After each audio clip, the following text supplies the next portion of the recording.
Hello students, बेटा आज मैं आपको बड़े ही सिंपल टिप्स बताने वाला हूँ which will help you gain more than 95% marks in your class 12th MCQ term 1 English.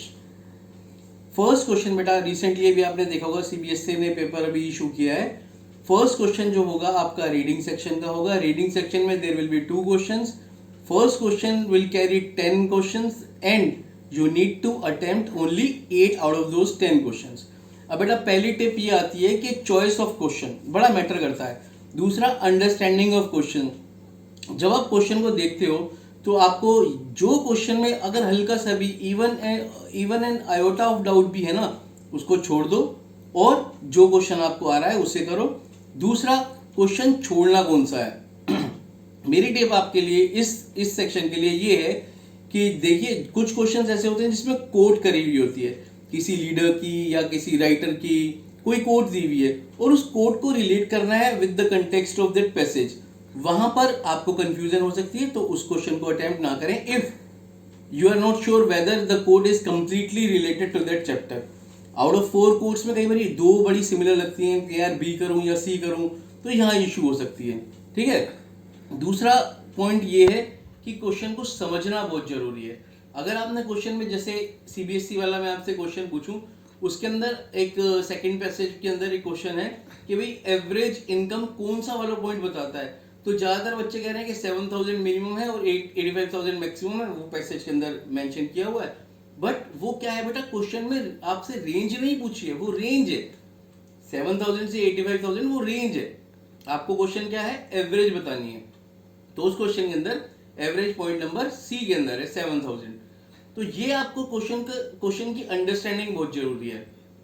दूसरा, रीडिंग सेक्शन के अंदर एक बहुत इंपॉर्टेंट टिप ये है बेटा कि जैसे आप लोग पहले पिछली क्लासेस में करते आए हो ना रीडिंग सेक्शन, ये वैसे नहीं करना। पहली क्लासेस में आप क्या करते थे, क्वेश्चन देखा और उससे मिलते जुलते वर्ड ढूंढे पैसेज के अंदर, कौन टाइम वेस्ट करे और उठा के कर दिया। ये नहीं चलेगा बेटा, क्योंकि MCQ के अंदर या तो आए मार्क्स और या बिल्कुल गए। ठीक है। पहले क्या होता था, रीडिंग सेक्शन में मिलता जुलता थोड़ा बहुत लिख दिया, चलो 2 मार्क्स का है तो 1.5 या 2 भी मिल गए कई बारी। लेकिन यहाँ पर क्या, या तो एक नंबर आया या एक नंबर गया, वो बड़ा ध्यान रखना है।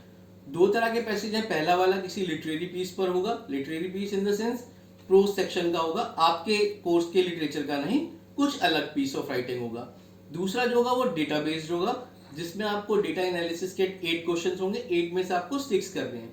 यहाँ पर भी वही टिप है, क्वेश्चन वो कर रहे हैं जो एकदम क्लियरली आते हैं। 2 छोड़ने कौन से हैं, जैसे कुछ कई बार क्वेश्चन आता है आर्ग्यूमेंट, रीजनिंग, इस टाइप के क्वेश्चन में आप कंफ्यूज हो सकते हो।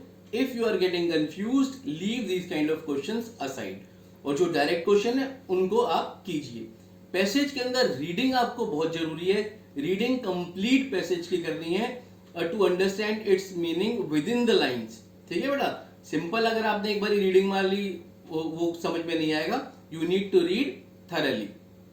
दूसरा, उसके बाद हम मूव करते हैं सेकंड पैसेज जो है हमारा, जो डेटा बेस्ड है, उसमें एक फिगर भी गिवन होगी आपको।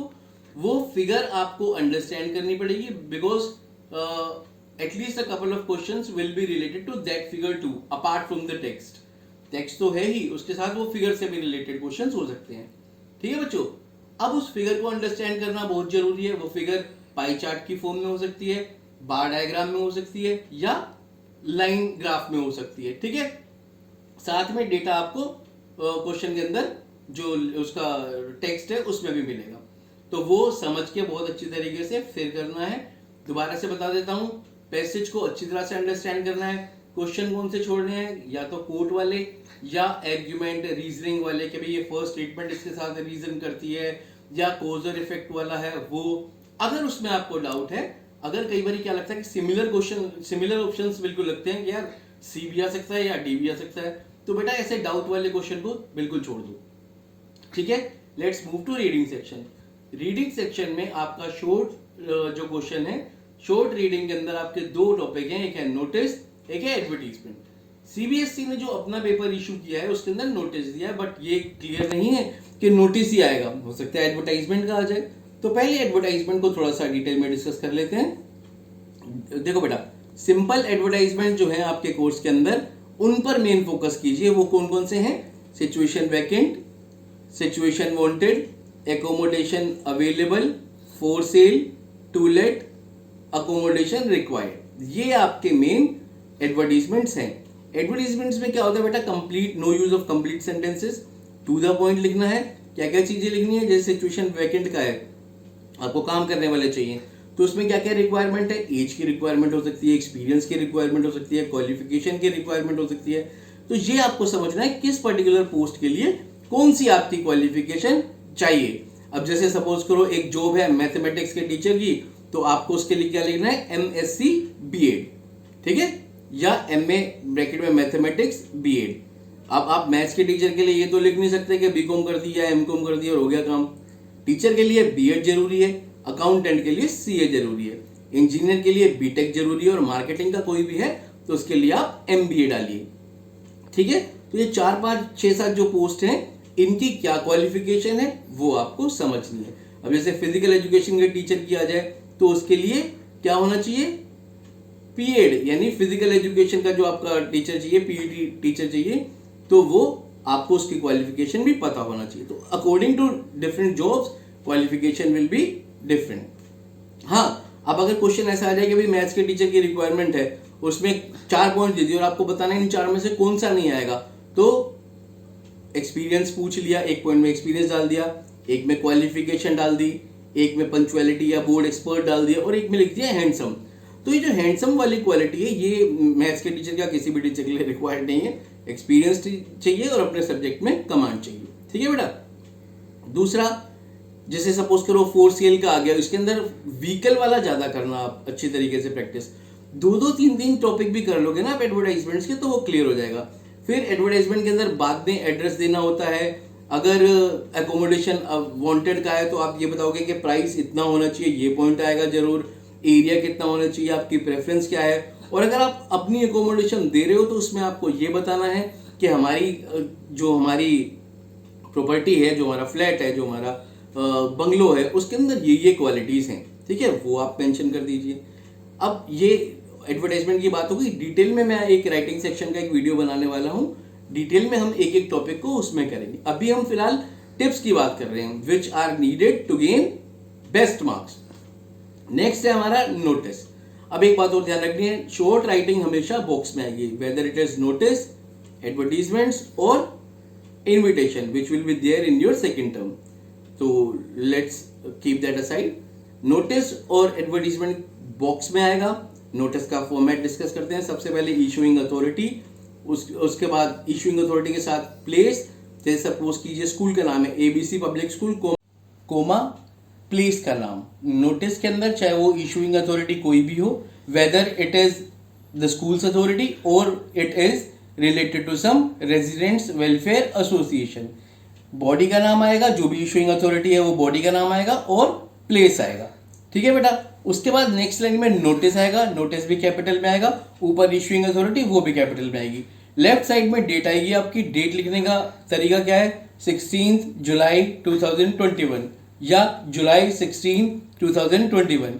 दोनों फॉर्मेट सही है, बट स्लैश वाला और हाइफन वाला ये फॉर्मेट बिल्कुल नहीं चलेगा. अब आपको जो टाइटल लिखना है, it must be in 2 or 3 words, catchy phrase होना चाहिए, कैची होना चाहिए टाइटल. वो आप डेट के सामने भी लिख सकते हो या नेक्स्ट लाइन में भी लिख सकते हो. ठीक है.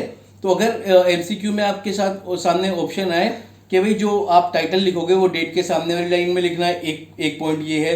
डेट के नीचे वाली लाइन में लिखना है, एक पॉइंट ये है. नोटिस के ऊपर लिखना है, एक पॉइंट ये है. और चौथा पॉइंट क्या है, डेट के सामने भी लिख सकते हैं, डेट के नेक्स्ट लाइन में भी लिख सकते हैं. तो आपको इस पर टिक करना है. ठीक है. टाइटल के बाद आपकी मेन बॉडी शुरू होती है नोटिस की, और नोटिस हमेशा थर्ड पर्सन में आता है. नोटिस और आपका आर्टिकल दोनों ही थर्ड पर्सन में चलते हैं. No use of first and second person. I, my, me, we, our, us, you, your, you, इनका कोई यूज नहीं है. ठीक है बेटा. अब नोटिस की शुरुआत हम करते हैं. This is to inform all the students और this is to inform all the residents of so and so locality. इसकी जगह आप ऐसे भी कर सकते हो, all the students of the school are hereby informed, या all the members of the school are hereby informed. both the methods are correct. ठीक है. उसके बाद नोटिस के अंदर क्या क्या चीजें जरूरी होती हैं. इंफॉर्मेशन के अंदर कंप्लीट इंफॉर्मेशन देनी पड़ती है. नोटिस आता कितनी तरीके का है, जैसे स्कूल में कोई इवेंट हुआ है या इवेंट होने वाला है उसका नोटिस, या स्कूल के अंदर कोई कंपटीशन होने वाला है उसका नोटिस, या आपको कोई इन्फॉर्मेशन देनी है, टाइमिंग्स चेंज हो रही है, यूनिफॉर्म वगैरह चेंज हो रही है, उसके लिए नोटिस आता है, या कोई ट्रिप जा रहा है, पिकनिक जा रही है, टूर जा रहा है, उसके नोटिस आते हैं। ठीक है, इसके अलावा सोसाइटी वाले नोटिस जो होते हैं उसके अंदर सोसाइटी के मेंबर्स को कोई इन्फॉर्मेशन देनी है उसके लिए नोटिस आता है। ठीक है, दूसरी बात, नोटिस के अंदर टाइम, डेट, वेन्यू अगर कोई इवेंट का है तो वो जरूर मेंशन करना है। फिर उसके बाद नीचे जो नोटिस जिसने इशू किया उसका नाम और नीचे उसकी डेजिग्नेशन। अब यहाँ पर क्या चाहिए, यहाँ प्रॉब्लम एक है, कुछ बच्चे पूछते हैं सिग्नेचर कहाँ करना है और या करना है या नहीं करना। तो बेटा सिग्नेचर रिक्वायर्ड कब होता है, जब कोई हायर अथॉरिटी का अगर नोटिस इशू होता है, जैसे प्रिंसिपल है, डायरेक्टर हैं या चेयरपर्सन है, इनके जो नोटिस होते हैं तो साइन जरूरी है। और अगर the notice is drafted by some head boy और sports captain, so there won't be any use of signature, signature वहां पर रिक्वायर्ड नहीं है। ठीक है बेटा, ये पॉइंट आपको ध्यान रखना है। नोटिस की फॉर्मेशन कैसे करनी है मैंने आपको बता दिया, क्या क्या चीजें यूज करनी है वो बता दिया। डिटेल में हम राइटिंग सेक्शन में इसको और डिटेल में करेंगे। अभी मेरा जो मेन फोकस है आपको वो चीजें बताना जो आपको करनी है पेपर के अंदर, जो नहीं करनी। ठीक है, नेक्स्ट हमारा जो टॉपिक है वो राइटिंग सेक्शन का, वो है आर्टिकल। आर्टिकल में क्या होता है, टाइटल लिखते हैं, टाइटल के साथ उसके नीचे, अच्छा हाँ नोटिस में एक बात रह गई, नोटिस के अंदर जहां से आपका बॉडी शुरू होती है उससे पहले का सारा कुछ कैपिटल में लिखना है। All the students are hereby informed, यहां से पहले का जितना भी है वो सब कैपिटल में जाएगा। ठीक है, टाइटल में हाँ ये हो सकता है कि इनिशियल्स कैपिटल में लिखे जाए, अगर दोनों पॉइंट है ना टाइटल के लिए कि इनिशियल कैपिटल में एक है और एक है कैपिटल में लिखना, और एक है कि both the methods can be use, तो उसमें वहां पर टिक करना है आपको। ठीक है बेटा, आर्टिकल में सबसे पहले टाइटल लिखना है। टाइटल को आप कैपिटल में लिखें, ज्यादा अच्छा है। कैपिटल के अलावा इनिशियल्स कैपिटल्स में भी लिख सकते हैं, बट कैपिटल आप मान के चलिए। उसके बाद जो आर्टिकल लिख रहा है उसका नीचे नेम, ठीक है, हाइफन डालकर, और उसके बाद आपने आर्टिकल शुरू करना है। अब आर्टिकल यहाँ पर सब्जेक्टिव तो है नहीं, आर्टिकल तो आपको एमसीक्यू फॉर्म में आएगा, तो क्वेश्चन को समझना जरूरी है। जैसे आपने एमसीक्यू वाला पेपर देखा होगा सीबीएसई वाला, तो उसमें जो टॉपिक है उस टॉपिक से रिलेटेड क्या क्या चीजें हैं, मेरी फिर बात वही वाली ध्यान रखना एक बारी, क्वेश्चन को समझना बहुत जरूरी है। जो क्वेश्चन की रिक्वायरमेंट है उसको समझना है, तभी आप क्वेश्चन कर पाओगे। यहाँ पर क्या है, आर्टिकल के अंदर इंट्रोडक्शन जरूरी है, डूज एंड डोंट्स जरूरी है, सब्जेक्ट की पूरी, जो भी सब्जेक्ट जो भी टॉपिक है उसकी पूरी इंफॉर्मेशन जरूरी है, और उसके साथ इंफॉर्मेशन के साथ उसको फिर बाद में थर्ड पैराग्राफ में कंक्लूड करते हैं। अब जनरली पूछते हैं आर्टिकल कितने पैराग्राफ में होता है। आर्टिकल देखो बेटा कितने भी पैराग्राफ में हो सकता है, डिपेंड करता है वर्ड लिमिट पर जो आपके कोर्स का आर्टिकल है उसके लिए मैक्सिमम 3 पैराग्राफ बहुत होते हैं। ठीक है, अब आर्टिकल के अंदर किसी की कोट अगर आप करते हो तो वो बहुत अच्छा पॉइंट होता है, अगर किसी की नेम के साथ कोट करते हो। हाँ, आर्टिकल का आपका टॉपिक देखकर अगर कोट से रिलेटेड आ जाते हैं कुछ 3-4, तो वहां पर आपके पास चॉइस है, आप अगर चाहो तो उस क्वेश्चन को छोड़ सकते हो, अगर आप रिलेट नहीं कर पा रहे हो उसके साथ तो। ठीक है, आर्टिकल में नेम दिया आता है, ये एक पॉइंट है आर्टिकल का। आर्टिकल थर्ड पर्सन में लिखते हैं, ये एक पॉइंट है। आर्टिकल में पैसिव वॉइस ज्यादातर यूज होता है, ये एक पॉइंट है।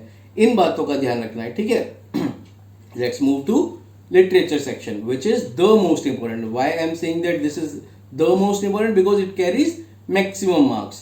Literature में there will be 30 questions and you need to attempt only 26 of them. So there will be a choice of 4 questions to be left. ठीक है बेटा, इन टोटल आपके पूरे क्वेश्चन पेपर के अंदर 60 क्वेश्चंस होंगे और आपको करने कितने हैं 50। तो 10 क्वेश्चंस की आपकी चॉइस है, 10 क्वेश्चंस आप अवॉइड कर सकते हो। लिटरेचर के लिए मेरी टिप्स क्या है, सबसे पहली tip, go through the whole chapter thoroughly, पूरे चैप्टर को पढ़ना है बिल्कुल अच्छी तरीके से, राइटर का नाम लर्न करना है अच्छी तरीके से। चैप्टर पढ़ने के बाद चैप्टर के अंदर जितने भी कैरेक्टर्स हैं, चाहे वो प्राइमरी कैरेक्टर्स हैं या सेकेंडरी कैरेक्टर्स हैं, उनकी कैरेक्टराइजेशन की जो पॉइंट्स हैं उनको आपने नोट करना है अपने माइंड में कि वो कौन कौन से हैं। ठीक है, उसके बाद लिटरेचर के अंदर जो हमारा प्रोज सेक्शन है, चैप्टर्स जो हैं बेटा कोई ज्यादा चैप्टर नहीं है, 3 चैप्टर फ्लेमिंगो से हैं, 3 पोएम है फ्लेमिंगो से, और 2 चैप्टर विस्तास में से है। ठीक है, तो आपको अगर रिवाइज भी करोगे ना, तो पहले रिवाइज में क्या होता था, क्वेश्चन आंसर पढ़ लिए, समरी पढ़ ली, अब काम नहीं चलेगा, अब आपको थरली पूरा चैप्टर पढ़ना पड़ेगा इवन इन रिवीजन, या पूरा chapter, if you have understood the whole chapter, try to find out as many questions from net as you can, ज्यादा से ज्यादा क्वेश्चन ढूंढो, ठीक है बच्चों। अब इसके बाद लिटरेचर में क्या करना है, लिटरेचर के अंदर कैरेक्टराइजेशन बहुत जरूरी है। कैरेक्टर के जितने भी जो मेन कैरेक्टर हैं और जो सेकेंडरी कैरेक्टर्स हैं उनकी कैरेक्टरिस्टिक्स आपको पता होनी चाहिए, वो बहुत जरूरी चीज है, ठीक है। उसके बाद लिटरेचर के अंदर क्या करना है, लिटरेरी डिवाइसेस। अब बेटा लिटरेरी डिवाइसेस पहले तो हम सिर्फ पोइट्री करते थे, अब इस एमसीक्यू में प्रोज सेक्शन की भी करनी पड़ेगी। हाँ, प्रॉब्लम ज़्यादा नहीं है, प्रोज सेक्शन में जो आपकी पोइट्री लिटरेरी डिवाइसेस आएंगी दे आर सो सिंपल। कौन कौन सी हैं, सिमिली, वही लाइक और एज वाली, मेटाफर, पर्सोनिफिकेशन, ऑर्नामेटोपिया और एलिट्रेशन, और उसके अलावा पन, ये बड़ी जो कॉमन है वो ही आएंगी सिर्फ। हाँ, पोइट्री सेक्शन के अंदर वो वाली आएंगी जो अलग अलग मीनिंग को डिनोट करती हैं लाइन के अकॉर्डिंग। अब इसमें क्या है, पोइट्री के लिए आपको सारा जितना भी पोइट्री सेक्शन है अच्छी तरीके से पढ़ना है, सेंट्रल आइडिया अच्छी तरीके से पढ़ना है, मैसेज अच्छी तरीके से पढ़ना है, पोइट की टोन क्या है, अलग अलग स्टेंजर्स में क्या टोन है वो अच्छी तरीके से पढ़ना है, ठीक है। सिंबोलिज्म क्या है, सिंबोलिज्म आपका प्रोस में भी आ सकता है, पोइट्री में भी आ सकता है, दोनों में आ सकता है, सिंबोलिज्म पता होना चाहिए। अब करना क्या है बेटा, मैंने अपने लिटरेचर के बहुत सारे वीडियो बनाए हैं और आपके जितने भी चैप्टर हैं प्रोस के भी और पोइट्री के भी, आप मेरे चैनल पे जाकर उनको सर्च कर सकते हैं और वहां से line by line word to word मैंने चैप्टर की सिंपल एक्सप्लेनेशन की हुई है, along with poetic devices in poetry section and some short questions which have been discussed during the chapter, ठीक है बेटा। ये लिटरेचर के अंदर आपको करना है, पोइट का और राइटर का नाम जरूर करना है, आपको सेटिंग पता होनी चाहिए। जैसे सपोज करो एनिमी वाला चैप्टर है, उसके अंदर आगे भाई कौन सी वर्ल्ड वॉर है, ये इंडो चाइना वॉर है, एंग्लो बोअर वॉर है, फर्स्ट वर्ल्ड वॉर है, सेकेंड वर्ल्ड वॉर है, तो आपको पता होना चाहिए कि ये सिचुएशन सेकेंड वर्ल्ड वॉर के टाइम की है, तो चैप्टर्स की सेटिंग आपको पता होना चाहिए। ऐसे ही जो लास्ट लेसन है वहां आपको पता नहीं होना चाहिए कि कौन से प्लेस की बात हो रही है और ये किस वॉर की बात हो रही है।